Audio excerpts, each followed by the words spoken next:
Hello everyone, आप सभी का स्वागत है लेट्स स्टडी द बेसिक में। तो क्लास 7 चैप्टर 4 एयर के क्वेश्चंस करेंगे क्योंकि पूरा चैप्टर हमने डिस्कस कर लिया नोट्स के थ्रू।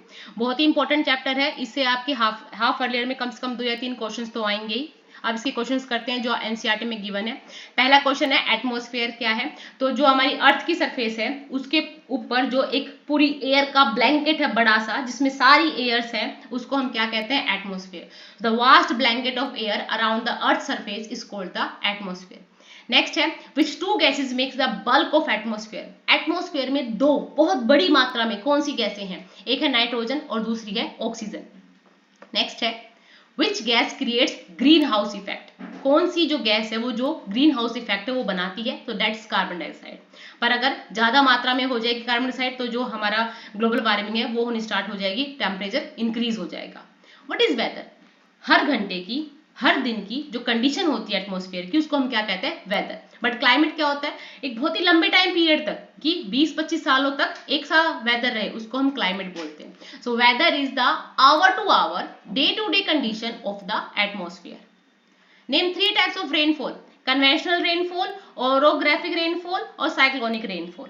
अब एयर प्रेशर क्या होता है, जो pressure exerted by the weight of air on the earth surface is known as air pressure।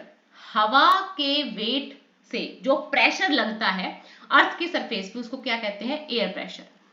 अब है tick the correct answers. So which of the following gases protect from the harmful sun rays. So it is, ये क्या हो जाएगी हमारे पास, nitrogen, sorry ozone. Which of the following gases protect us from the harmful sun rays, ozone. The most important layer of the atmosphere is troposphere। क्यों, क्योंकि इसमें हम रहते हैं, यहाँ पे हम सांस लेते हैं, तो ये इंपॉर्टेंट है। Which of the following layer of the atmosphere is free from clouds। कौन सी लेयर है जिसमें क्लाउड्स का फॉर्मेशन है ही नहीं, ये है स्ट्रेटोस्फीयर। मैंने बताया है नोट्स में भी कि स्ट्रेटोस्फीयर एयरप्लेन्स को उड़ाने में बहुत इंपॉर्टेंट है। इसमें ओजोन लेयर भी आपको मिलेगी, ठीक है। तो सबसे इंपॉर्टेंट है ट्रोपोस्फीयर और यहाँ कोई क्लाउड्स भी नहीं होता। As we go up to the layer of the atmosphere the pressure decrease, कि जैसे जैसे हम ऊपर चलते जाते हैं एटमॉस्फेयर में जो प्रेशर है वो डिक्रीज हो जाता है और टेम्परेचर इंक्रीज हो जाता है, ठीक है। When precipitation comes down to the earth in liquid form it's called precipitation rain, ठीक है।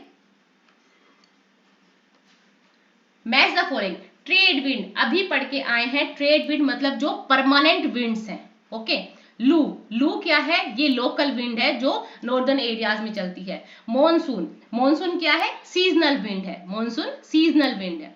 विंड, विंड क्या है, हॉरिजॉन्टल मूवमेंट ऑफ एयर, की हवा की जो चलने की गति है वो क्या कहलाती है, विंड कहलाती है। अब गिव रीजन देनी है, ये दोनों इंपॉर्टेंट है, याद करके जाने हैं। 3 नंबर में 2 नंबर में जरूर आएंगे। Wet clothes take longer time to dry on a humid day. जब एक ह्यूमिड डे होता है, उमस भरा दिन होता है, जो हमारे कपड़े हैं वो गीले रहते हैं, सूखते बहुत लंबे टाइम में। क्यों, wet clothes take longer time to dry on a humid day because the amount of water in the air is more on a humid day than a sunny day। एक जब धूप भरा दिन होता है उसके बजाय एक ह्यूमिड डे में हवा में पानी ज्यादा होता है, मॉइस्चर ज्यादा होता है। Due to which the rate of evaporation decrease, की जो इवेपोरेट होने की जो रेट है वो डिक्रीज हो जाती है, इस वजह से जो कपड़े हैं वो गीले रह जाते हैं।